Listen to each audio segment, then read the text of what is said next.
Hello everyone and welcome to a very nice Blitz game that was played, I think either yesterday or the day before yesterday, between MagnusCarlsen and DanielNaroditsky online on chess.com. I wasn't really looking for this game. I was actually trying to look for some of the games from Title Tuesday, as today is a rest day and you guys requested to see some games.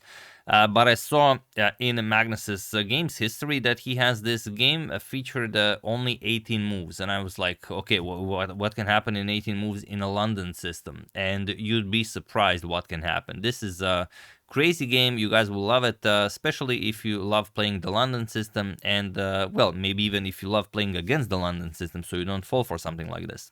So let's check it out. Magnus has the white pieces and he opens with pawn to d4. Knight to f6 by Naroditsky. We have knight to c3, d5, and now bishop to f4. Going for the London setup. We have pawn to a6. Pawn to e6 is the top move in the position. Pawn to a6, close second.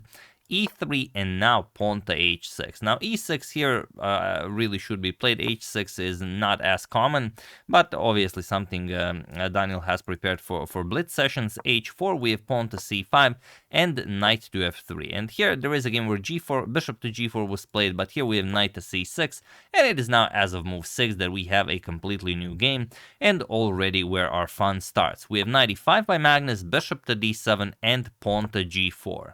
Obviously looking for some fun with pawn to g5. We have c captures on d4. Very nice principal decision by Naroditsky. Capturing in the center when your opponent goes for a flank attack is usually the way to go. E captures, and now pawn to e6. We have bishop to g2 and queen to b6, asking what about your queen side. And here, Naroditsky's position is definitely better, and Magnus tries to even push it beyond the reason. He plays pawn to g5 and really puts himself in a difficult position, but only if Naroditsky continues in the correct way. And the correct way is either by playing a captures on g5 or by playing knight captures on e5, or you do both of those things, but not the move Daniel played. He played queen captures on b2, and now do you see what the problem is with queen captures on b2? You know, it's not a pause the video moment, just, you know, to get a feeling of the position.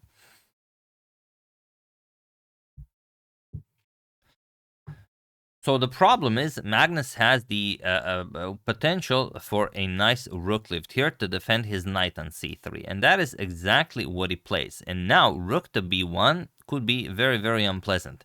And here, Daniel's position is already so difficult to play that even with the top engine line, that is the only line that allows him to even survive, you'll see how complicated the position is. It was not played in the game, but just to show you how complicated it is. Bishop b4, look at this, rook b1, bishop captures on c3, you just move the king, no problem there, the queen is still hanging. Queen captures on a2, g captures on f6, and now after bishop captures on d4, f captures on g7, attacking the rook, rook g8. Now you go for knight captures on d7, and after king captures, you also capture on b7 with the rook. You have to defend the f7 pawn. Now bishop captures on h6, you defend this pawn, and this is, well, on the verge of being lost for black. Maybe, you know, maybe black can hold with some miracle moves. But after rook to h3, he played h captures on g5, and now Magnus is completely winning. But there is only one way to do it, and no doubt you guys know what the move is. Here we have rook to b1. Probably he was expecting bishop captures on g5, and then he just brings the queen to safety. But after rook to b1, he has to play queen to a3. It's the only move that doesn't lose the queen on the spot. But now you go under the mask of our good friend the rook on h3, and Magnus plays knight captures on d5. And there's just no good way to handle this. Your queen is hanging, but also there's a lot of stuff happening on your 7th rank. And even if you let's say go queen a5 check to bring the queen back, of course you will block this, and now you bring the queen back to help and defend. Rook captures on b7, and now look at this, e captures on d5, and now look at this, rook captures on d7, knight captures on d7, and knight captures on c6, taking away both d8 and e7 from the, well, both black queen and king. So if the queen moves to a silly square, some queen e2 check will be game over. So you have to fight for the e5 square, and now after rook to e3 check, you have to start giving back material. Knight e5, rook captures on e5 check, king to d7, and now you win this however you want. You go after the f7 pawn and the d5 pawn. You cannot defend both of them. Queen captures, you're going to play king captures on c6, and now a very quick king hunt gets the job done. King b5, queen to b7 check, something like this, and this will be checkmate.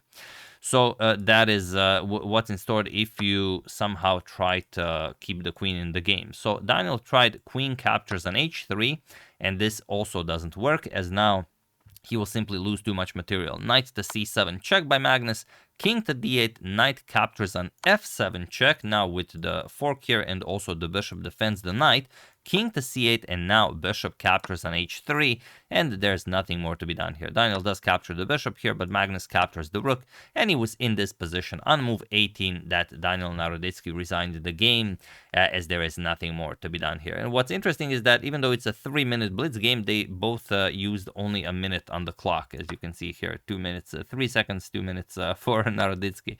And you resign here because too many stuff, is hanging in the air, like the rook on h8. If you move the rook, you can easily, get the knight into the game. You can trade here. Let's say you capture, king captures, you're going to capture on b7.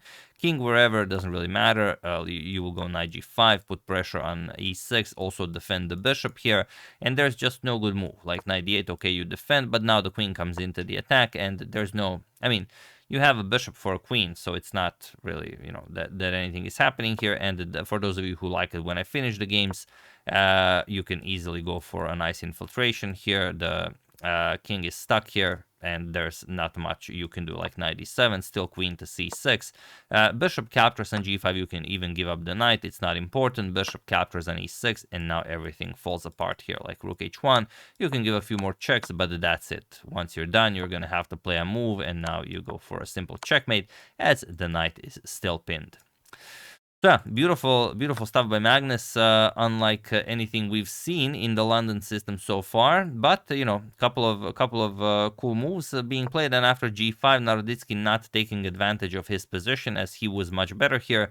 Queen captures on b2, and yeah, I made a tutorial on how to play against the London system, albeit through a completely different line, but it does put in my tutorial I do put the queen on b6 already on move 3.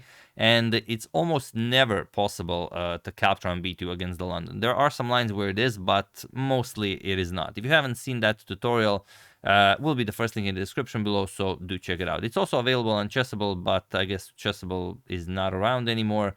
So yeah, you can use the link in the description below. So yeah, that's the game. Hope you guys enjoyed it. Very nicely done by former world champion and current Blitz co-champion MagnusCarlsen. I would like to thank John Tardif, congrats State Champ Joseph, Pierre Morad, Rani Lavi, and Andreas Rosenthal for your contribution to my channel. Thank you a lot, I really appreciate it. As usual, you can check 2 of my previous videos here. Thank you for watching, and I will see you soon, continuing to check up on your wonderful suggestions, such as this one, and whatever else happens in the chess world. So thank you all, I will see you soon, and have an excellent rest of your day, and do check out the games from the Tata Steel, as today is still a rest day. See you soon.